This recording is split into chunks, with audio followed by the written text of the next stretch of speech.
लक्ष्मण यादव, रितु सिंह के साथ अपनी सॉलिडारिटी एक्सप्रेस करते हुए और हमारी कॉलीग माया जॉन जो एकेडमिक काउंसिल में हैं, इनकी जितनी भी बातें इन्होंने रखी उससे मैं इत्तेफाक यहाँ पे रखते हुए मैं रिपीट नहीं करूँगी कुछ बातें जो ऑलरेडी कह दी गई हैं। हमारे देश में पब्लिक एजुकेशन का मायने ही यही था, जो शुरू में जो बड़े बड़े विद्वान लोगों ने जो पॉलिसीज़ बनाई, जो हमारे फ्रीडम फाइटर्स ने पॉलिसीज़ बनाई, ये था कि पब्लिक फंडेड एजुकेशन के ज़रिए हम अपने देश में असली मायने में जमहूरियत ला सकते हैं, एम्पावर कर सकते हैं हर नागरिक को, क्योंकि हमारा देश बटा हुआ है, यहाँ ज़बरदस्त इनइक्वालिटी है। हज़ारों सालों से कास्ट सिस्टम की वजह से, पेट्रियार्की की वजह से, फ्यूडलिज्म की वजह से जो हालात हैं, हमारा देश डेमोक्रेसी नहीं कहलाया जा सकता। तो उसको असली मायने में लाने के लिए शिक्षा बहुत ज़रूरी है कि हर आखिरी नागरिक तक वो शिक्षा पहुँचे। इस वजह से अफोर्डेबल एजुकेशन, बल्कि अफोर्डेबल नहीं कहना चाहिए था, फ्री होना चाहिए था शुरू से, और अब हम कह रहे हैं पूरा फ्री होना चाहिए सबके लिए। बराबर की एजुकेशन व्यवस्था होनी चाहिए सारे नागरिकों के लिए। यहाँ पे साथियों कई सारी शिक्षा नीतियाँ आई। अभी जो हाल में शिक्षा नीति आई है, जो नेशनल एजुकेशन पॉलिसी कहलाती है, जो 2019 में ड्राफ्ट आया, 20 में कैबिनेट ने पास किया, पार्लियामेंट में कभी नहीं, आज तक नहीं रखी गई है वो पॉलिसी। पिछली पॉलिसी सारी पार्लियामेंट के थ्रू आई थी, बहुत सारा डिबेट हुआ था, सारी रिसर्च हुई थी, सारी फाइंडिंग्स रखी गई थी। यहाँ ऐसा कुछ नहीं हुआ। चंद लोगों की कमेटी ने कहा कि हमारी ये राय है कि ऐसी होनी चाहिए। उनकी राय किस चीज़ पे बेस्ड है?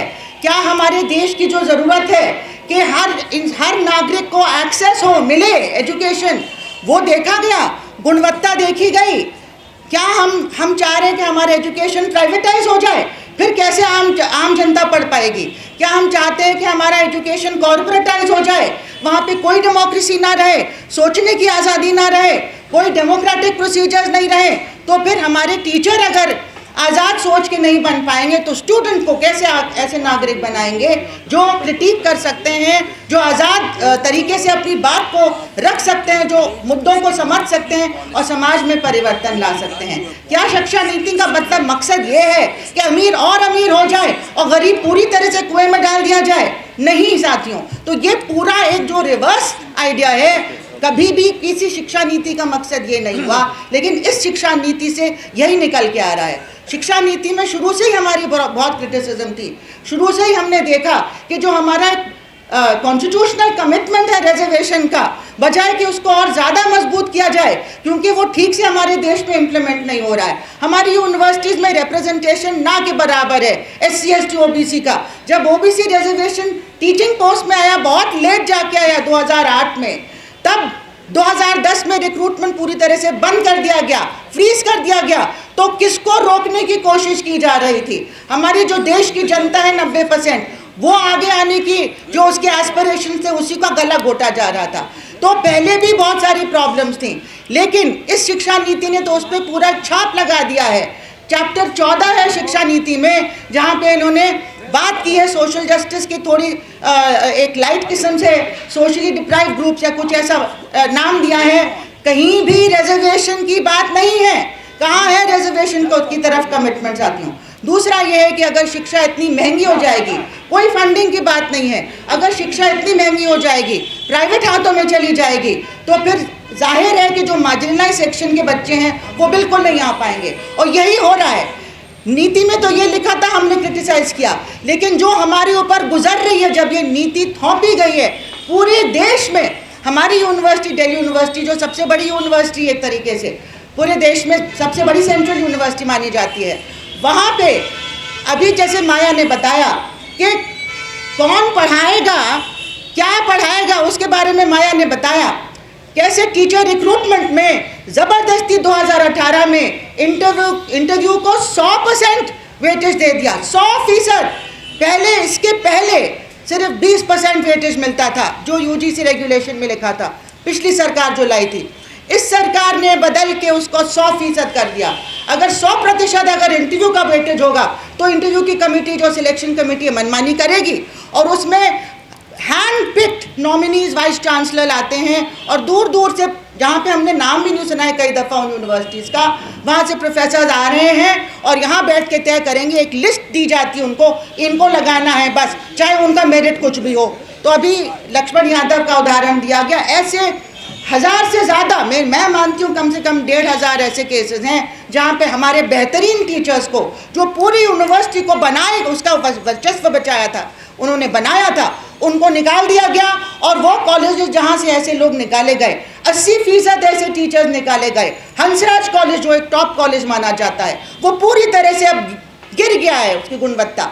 और आईपी इंद्रप्रस्थ कॉलेज में ये हुआ है, पूरा डिपार्टमेंट सोशियोलॉजी का निकाल दिया गया।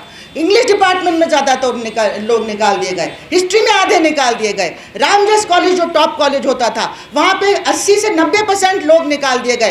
फिजिक्स में ज़्यादातर लोग निकाल दिए गए, मैथ्स पूरा साफ कर दिया गया। ये हो क्या रहा है? और जो लोग लगाए गए उनको पढ़ाने से कोई मतलब नहीं है, ना पढ़ाना चाहते, ना पेपर सेट करना चाहते, ना इन्विजिलेशन करना चाहते हैं। एक अच्छी यूनिवर्सिटी को रातों रात आपने बर्बाद कर दिया, खंडर कर दिया है। तो ये हमारी यूनिवर्सिटी में चल रहा है कि कौन पढ़ाएगा को लेके, क्या पढ़ाएगा माया ने थोड़ा बताया, वो क्या मैं जोड़ दूं, क्या पढ़ाएगा में इन्होंने ऑनलाइन मॉडल को ही आगे रखा है। आगे से जो बच्चे हैं वो 70% कोर्स का ऑनलाइन पढ़ेंगे, वीडियो से पढ़ेंगे, दूसरी यूनिवर्सिटी का ऑनलाइन पढ़ेंगे। हम सब ने देखा कि 2 साल जब कोविड यहाँ पे रहा, कितनी बर्बादी हुई। ज़्यादातर बच्चों के पास हिंदुस्तान में ना लैपटॉप होता है, ना इंटरनेट कनेक्शन होता है, ना स्मार्टफोन होता है, ना घर में कोई माहौल होता है जहाँ पे पढ़ पाएँ वो घर में बैठ के, ख़ास तौर से महिला हमारी जो छात्र हैं। लेकिन उसी चीज़ को अब इन्होंने इंस्टीट्यूशनलाइज कर दिया, किसका फ़ायदा कराने के लिए? ये एक बिजनेस है, चाहे वो बायजूस हो या अडानी का ऑनलाइन मॉडल हो, उनका पैसा, उनको मुनाफा कमाना है और हमारे स्टूडेंट्स की गुणवत्ता ख़त्म करनी है। कोई टीचिंग लर्निंग नहीं हो पाई ढंग की उस 2 साल की पीरियड में, उसी चीज़ को अब ज़बरदस्ती हमारे ऊपर थोपा जा रहा है। क्यों? क्योंकि इससे आपको टीचर की ज़रूरत नहीं है। वो चाहते हैं कि टीचर को हर जगह से बाहर कर दिया जाए, कोई डिसीजन मेकिंग में ना रखा जाए, चाहे सिलेबस बनाने का बात हो, चाहे एग्ज़ाम स्कीम कैसी होनी चाहिए उसकी बात हो, चाहे अब तो पढ़ाने से भी अलग करना चाहते हैं हमें। तो पढ़ाने से अलग जब टीचर हो जाएगा, स्टूडेंट अपने आप को खुद पढ़ाएगा या ऑनलाइन पढ़ लेगा, तो क्या गुणवत्ता रह जाएगी हमारे देश की? ये देशद्रोही काम नहीं है तो इसको क्या कह सकते हैं? इसको हम नेशनलिस्ट नहीं मानते, इसको हम पेट्रियाटिक नहीं मानते। ये सबसे बड़ा हमारे देश के साथ विश्वासघात हो रहा है, इसके नागरिकों के साथ विश्वासघात हो रहा है। इसके जो डायरेक्टिव प्रिंसिपल्स थे, जो हमारे कॉन्स्टिट्यूशन है, उसके साथ विश्वासघात किया जा रहा है साथियों। इसी के साथ लास्ट पॉइंट मैं जोड़ूंगी कि कौन पढ़ाएगा और क्या पढ़ाएगा के साथ किसको पढ़ाएगा ये भी तो आना चाहिए। तो किसको पढ़ाएगा? इन्होंने एक मास्टर स्ट्रोक खेला। पहले ही एडमिशन में इम्प्लीमेंटेशन रिजर्वेशन पॉलिसी का बिल्कुल ठीक नहीं था।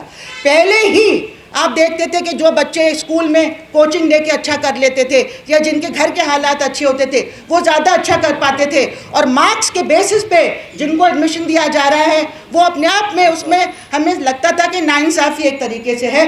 फिर भी कई बच्चे जो मार्जिनलाइज सेक्शन के हैं, पढ़ के किसी तरह से 12वीं पास करके अच्छे नंबर ला के उनको एडमिशन मिल जाता था। अब आपने क्या किया? मास्टर स्ट्रोक, स्कूली शिक्षा को पूरी तरह से इररेलेवेंट कर दिया, कूड़ेदान में डाल दिया। जितनी मेहनत बच्चे ने की हो, अब एक ऑनलाइन एग्जामिनेशन होगा जो CUET, central university entrance exam, ये पिछले साल से 2 साल लागू किया गया है। इसका क्या नतीजा हुआ? आप देखते हैं कि गांव के बच्चे और शहर के भी जो गरीब बच्चे हैं और मार्जिनलाइज सेक्शन के बच्चे हैं, वो ऑनलाइन सिस्टम से इतना वाकिफ नहीं है, उनको वो ट्रेनिंग नहीं मिलती, उनके घर में नहीं होते हैं लैपटॉप, कंप्यूटर और इंटरनेट कनेक्टिविटी वगैरह वगैरह। उन्होंने उस एग्ज़ाम में जाने से ही घबरा गए। बहुत सारे बच्चों ने फॉर्म नहीं भरा और जितने बच्चों ने फॉर्म भरा उसमें से कम आधे बच्चों ने एग्ज़ाम दिया नहीं, वो घबरा गए, नहीं दे पाए। पहले से आपने एक फ़िल्टर लगा दिया। उसके बाद जो लोग एग्ज़ाम देने गए भी, उसमें जो कोचिंग में जा सकते हैं, जो ऊंची फीस दे के कोचिंग में जा सकते हैं, जो पूरा एक माफिया की तरह इंडस्ट्री यहाँ पे हमारे देश में चल रहा है, वही आगे आ पाए, वही कर पाए अच्छा।